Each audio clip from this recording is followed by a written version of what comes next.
The Lord God Made Them All, by James Herriot. Read by Nicholas Ralph. All things bright and beautiful, all creatures great and small, all things wise and wonderful, the Lord God made them all. Cecil Francis Alexander, 1818 to 1895. Chapter 1. When the gate fell on top of me, I knew I was really back home. My mind drifted effortlessly over my spell in the RAF to the last time I had visited the Ripleys. It was to nip some calves, as Mr. Ripley said over the phone, or more correctly, to emasculate them by means of the Burdizzo bloodless castrator. And when the message came in, I realized that a large part of my morning had gone. It was always something of a safari to visit Aston Hall, because the old house lay at the end of a rigid and rutted track which twisted across the fields through no fewer than 7 gates. Gates are one of the curses of a country vet's life, and in the Yorkshire Dales, before the coming of cattle grids, we suffered more than most. We were resigned to opening 2 or 3 on many of the farms, but 7 was a bit much. And at the Ripleys, it wasn't just the number, but the character. The first one, which led off the narrow road, was reasonably normal, an ancient thing of rusty iron, and as I unlatched it, it did at least swing round, groaning on its hinges. It was the only one which swung. The others were of wood, and of the type known in the Dales as shoulder gates.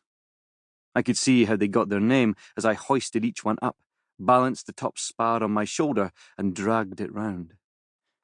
These had no hinges, but were tied at one end with binder twine, top and bottom. Even with an ordinary gate, there is a fair amount of work involved. You have to stop the car, get out, open the gate, drive through, stop the car again, dismount and close the thing behind you. But the road to Anson Hall was hard labour. The gates deteriorated progressively as I approached the farm, and I was puffing with my efforts as I bumped and rattled my way up to number 7. This was the last and the most formidable, a malignant entity with a personality of its own. Over decades, it had been patched and repaired with so many old timbers that probably none of the original structure remained. But it was dangerous. I got out of the car and advanced a few steps. We were old foes, this gate and I, and we faced each other for some moments in silence. We had fought several brisk rounds in the past, and there was no doubt the gate was ahead on points. The difficulty was that, apart from its wobbly, loosely nailed eccentricity, it had only one string hinge halfway down. This enabled it to pivot on its frail axis with deadly effect. With the utmost care, I approached the right-hand side and began to unfasten the binder twine. The string, I noticed bitterly, was, like all the others, neatly tied in a bow, and as it fell clear, I grabbed hastily at the top spar. But I was too late. Like a live thing, the bottom rail swung in and rapped me cruelly on the shins, and as I tried to correct the balance, the top bashed my chest. It was the same as all the other times. As I hauled it round an inch at a time, the gate buffeted me high and low. I was no match for it. Another thing which didn't help was that I could see Mr. Ripley watching me benevolently from the farmhouse doorway.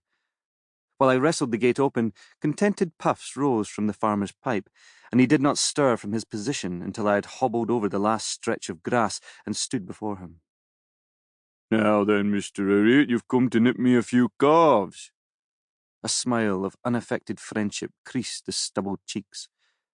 Mr. Ripley shaved once a week, on market day, considering, with some logic, that since only his wife and his cattle saw him on the other 6 days, there was no point in scraping away at his face every morning with a razor. I bent and massaged my bruised ankles. "Mr. Ripley, that gate, it's a menace. Do you remember that last time I was here you promised me faithfully you'd have it mended? In fact, you said you'd get a new one. It's about time, isn't it?" "Ah, you're right, young man," Mr. Ripley said, nodding his head in profound agreement. "I did say that, but thou knows, it's one of them little jobs which never seem to get done." He chuckled ruefully, but his expression altered to concern when I wound up my trouser leg and revealed a long abrasion on my Sample complete. Ready to continue?